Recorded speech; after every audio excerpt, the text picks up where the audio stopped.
If you're a novice investor, I have a number of tips for you. First and foremost, don't invest in anything you don't understand. You don't have to have a deep knowledge. A little basic research might serve you well, or perhaps you have a friend or family member that's knowledgeable and can help you kind of sort through the details. If you want to spend a little bit of money, there's some inexpensive robo-advisors out there too that can provide you educational research and guidance. Another key tip for novice investors is to invest as early and for as long as you can.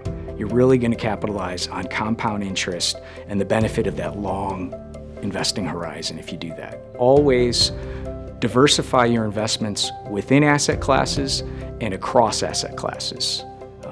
The idea here is that by mixing bonds, stocks, alternative investments, cash, you're going to mitigate some of that volatility you would experience in an undiversified portfolio.